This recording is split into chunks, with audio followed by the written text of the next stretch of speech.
out with the same result. If we do, we've got a pretty sound process. If we don't, then we probably need to tweak the thresholds for our elimination.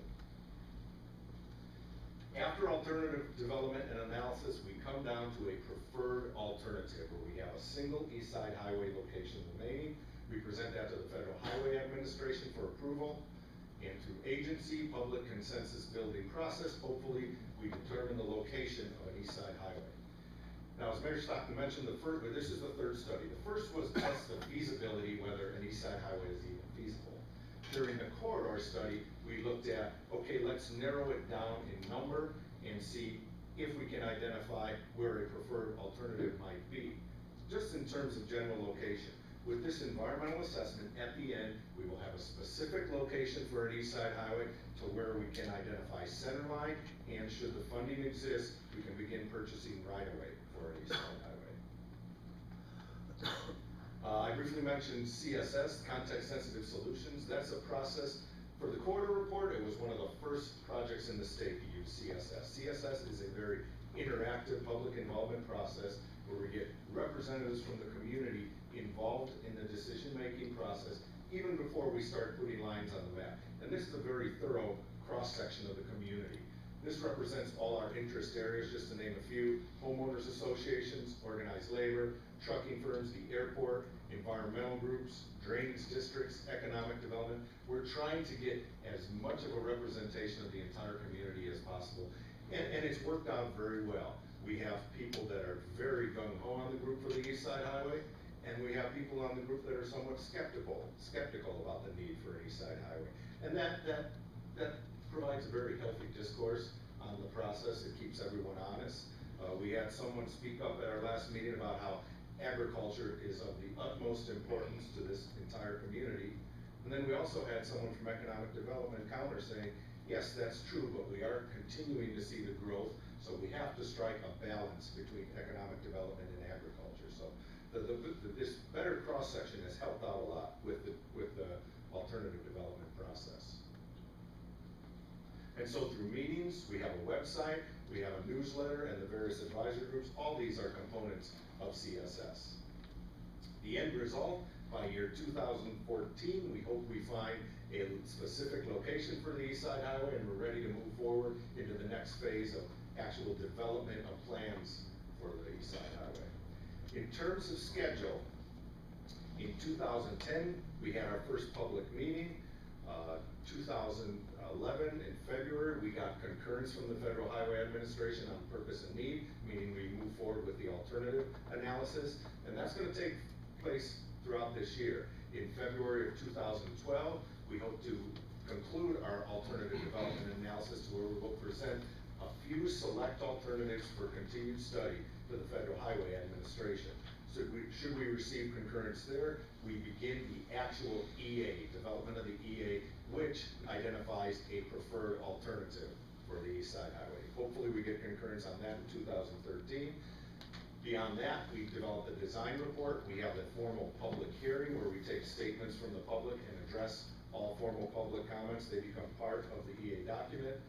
And hopefully in 2014, we have a finding of no significant impact, in which the location is approved by the Federal Highway Administration. We're ready to move into the next phases. The next phase would be phase 2, which is development of plan specs and estimates, the documents that are handed to a contractor for their construction. In addition to that, right-of-way also needs to be purchased, and then beyond that, you begin the actual construction.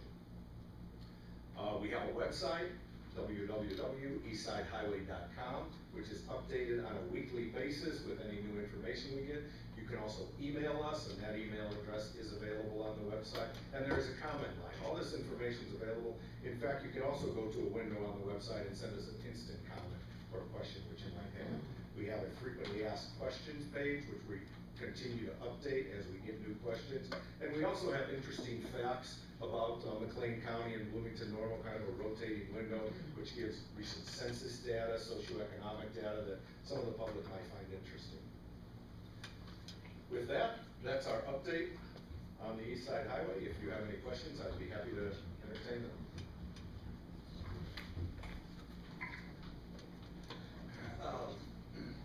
get settled here at the end.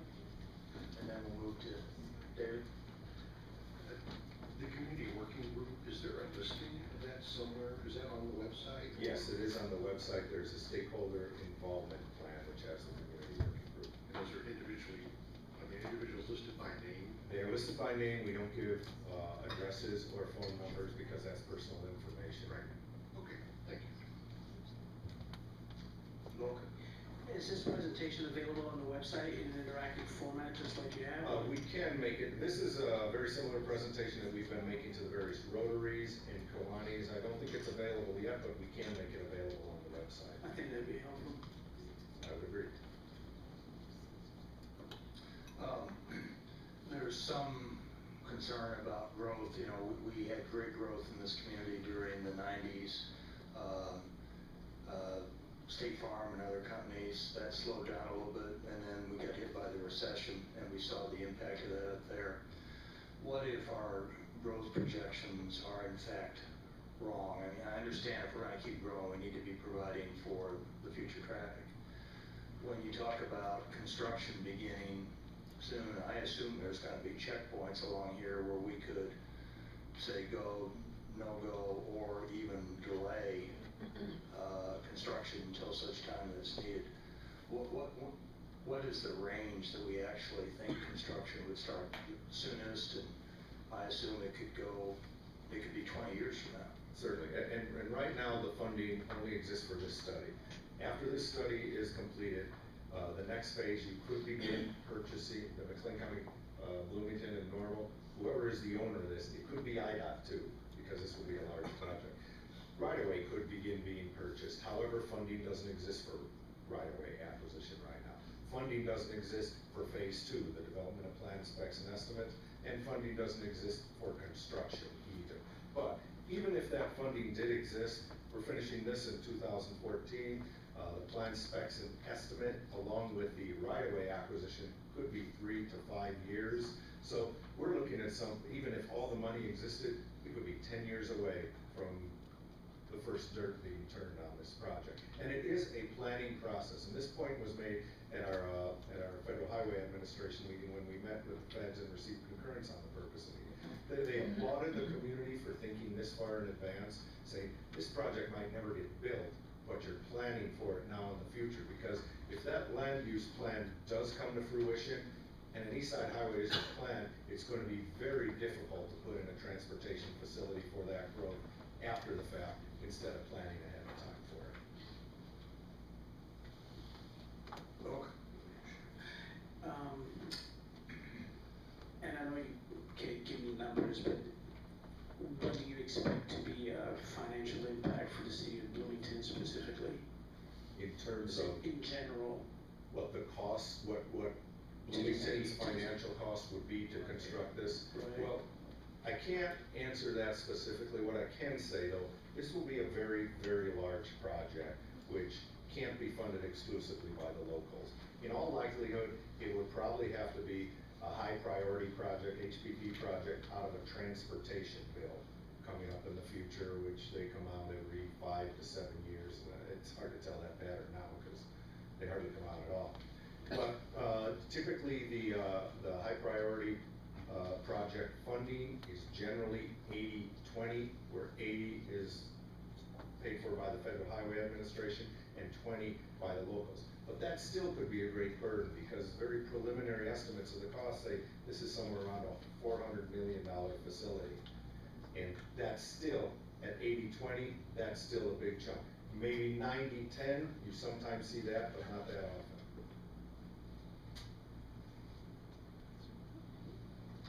Other questions?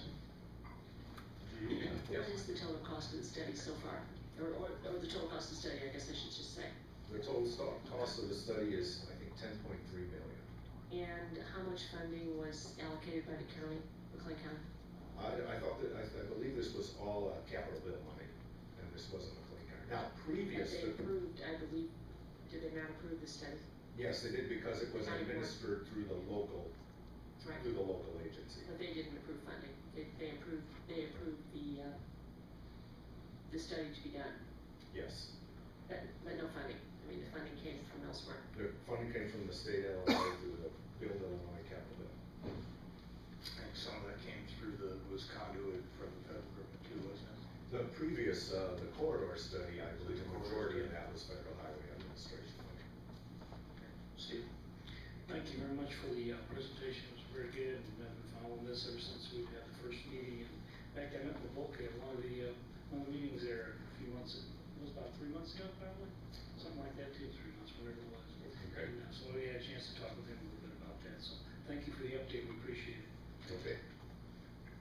One of the things that I continue to hear, and I know the answer to this, but I think it should be again clarified, is the fact that some people started out calling this a bypass, that they saw it as a way for people to go around Bloomington Normal. And I think you've already emphasized the fact that this is more about getting people into the community using the airport or coming here for jobs, but also for people within the community to move around. I am correct in that assumption. Absolutely. We call, the project team calls bypass a 4-letter word. We don't wanna call this a bypass. It's something to serve the community locally, the east side getting to the urban core and the job centers, and regionally, people from outside the community coming into McLean County from the east side, coming into Bloomington Normal. But we don't look at this as a bypass at all, and as we look at alternatives, we want to kind of discourage alternatives that would serve exclusively as a bypass and wouldn't accommodate man growth or serve regional and local mobility. Okay. Any other questions? If not, I'd like to thank you for coming in. We do appreciate the updates. 4-year study deserves 1 or 2 updates along the way. Yeah, so, and I'd like to reach out if maybe there are any professional groups or groups that would be interested in hearing on the East Side Highway, just contact us, because we're trying to reach out to as many members of the public as we can to let them know what this project is. And the website has the schedule of meetings, as I recall. Yes, our next public meeting will probably be sometime in July or August, when we reach a point where we've narrowed down the number of alternatives. And at that time, we will be publishing the number of alternatives, putting them on the website. We do have an interactive map that you can zoom in and zoom out of on the website. Right now, there's nothing there, but once we get the alternatives on there, you'll be able to look at your house and see how close your house is to an alternative or something like that. Okay, well, thank you very much for the presentation. David, anything else you want to add to that? Okay, that concludes our regular agenda for this evening. We now move into discussion. The only thing I would like to mention would be the fact that last fall, we asked our legal department to take a look at what other cities use for city council rules. The Robert's Rules of Order, of course, is very exhaustive, but it seems to have been intended more for larger legislative bodies, and often is not really applicable to what we do here. So legal looked at what other communities did and put together a draft, which since that time, there's been some tweaking going on. And we decided that once the new council was seated, we would bring that to the council. I plan on distributing to each of you through email a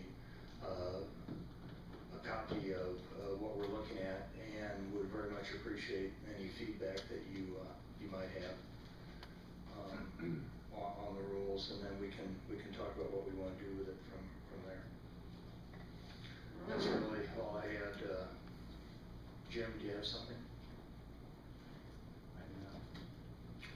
Rob? No. Steve?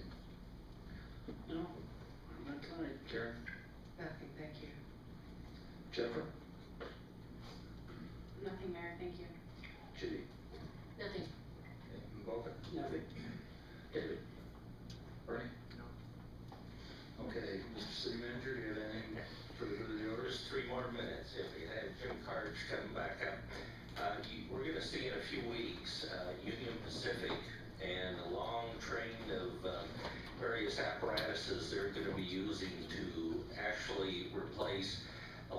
the railroad ties as part of the high-speed rail project. Just wanted to have Jim give you an update on the latest as far as when that timetable is gonna be, what's gonna be coming out in the way of public notices, and how this project will impact Bloomington and Normal and for how long. So Jim, just very quickly. High-speed rail is coming to and through Bloomington very soon.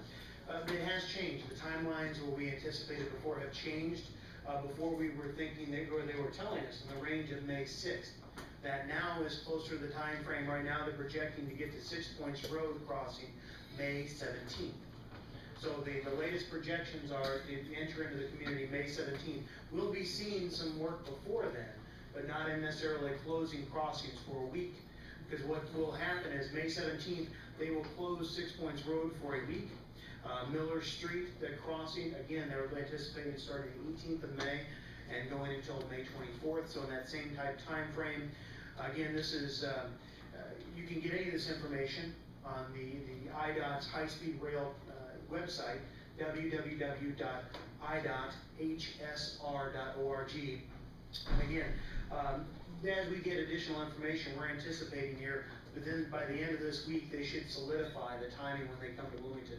So at that point, we're gonna be sending out more of a public notice, a media release, making sure that we let citizens know. And there'll be advanced warning signs. There'll actually be some different words, those message boards that are out for citizens to be able to see what's happening. So we're trying to make sure that the high-speed rail is interacting with our citizens as much as we can too, so they're aware of it. All this information can also be found on the city's website through a link. Thank you. Nothing else, Mayor. Okay, is there a motion to adjourn? Second.